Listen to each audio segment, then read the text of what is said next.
Welcome back to the Dinar Current, Iraq's fight for financial stability. Imagine waking up every morning not knowing the real value of your money. In Iraq, that's the reality for millions who deal with two different exchange rates, one at the bank and another on the street.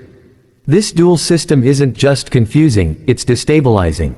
But one voice is speaking up for reform. A figure named Alex, who's proposing a bold plan to fix Iraq's financial system by shutting down the black market and removing 3 zeros from the Iraqi dinar. Why is this important, and what does it mean for the average Iraqi? The black market is more than an underground economy, it's an alternative financial network that operates without oversight. It's fueled by corruption, weak institutional controls, and external interference. In Iraq, this shadow economy is often influenced by foreign actors, particularly Iranian-linked entities, which manipulate currency flows for their own benefit. As a result, money meant to fuel Iraq's economy often ends up strengthening others. Alex's proposal strikes directly at this issue.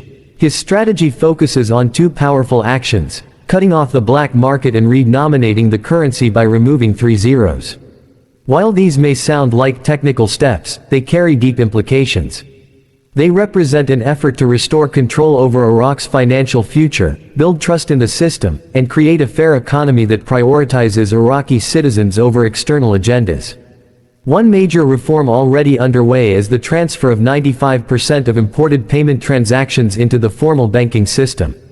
This isn't just administrative, it's a direct blow to the black market.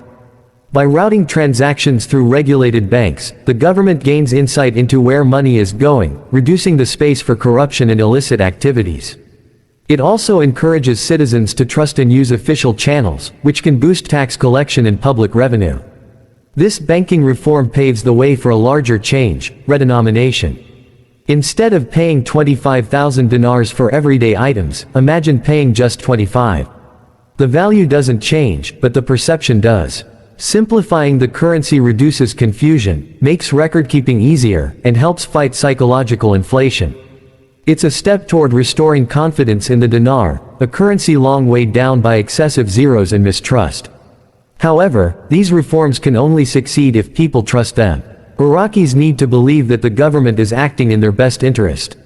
They need clear communication about how these changes affect their salaries, savings, and everyday expenses.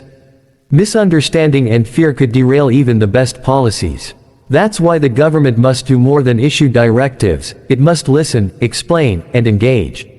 There's no shortage of doubt among the public.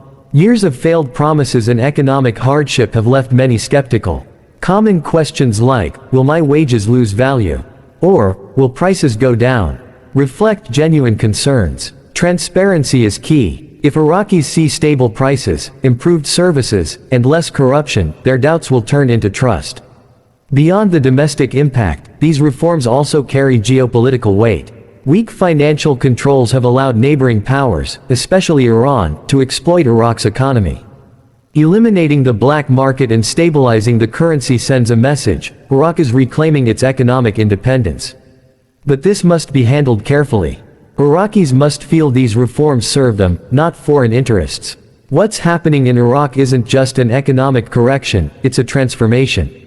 Moving toward electronic banking, stabilizing exchange rates, and streamlining the currency are all steps toward an accountable, transparent economy. It's about more than money, it's about national pride and sovereignty. Iraqis deserve a system where their labor and their dinars are valued and protected. The black market won't disappear overnight. It won't be destroyed by force, but by irrelevance. As formal systems become more reliable and accessible, people will naturally turn to them. And signs of this shift are already visible. More citizens are using banks, and fewer rely on street dealers for currency. Iraq now stands at a defining moment. With strong leadership and genuine engagement with the people, it can become a model for post-conflict economic recovery. A future where the dinar means stability, not insecurity. A future where the economy supports its citizens, instead of exploiting them. The question remains, can Iraq's leaders deliver on this promise, and will the people believe in the change?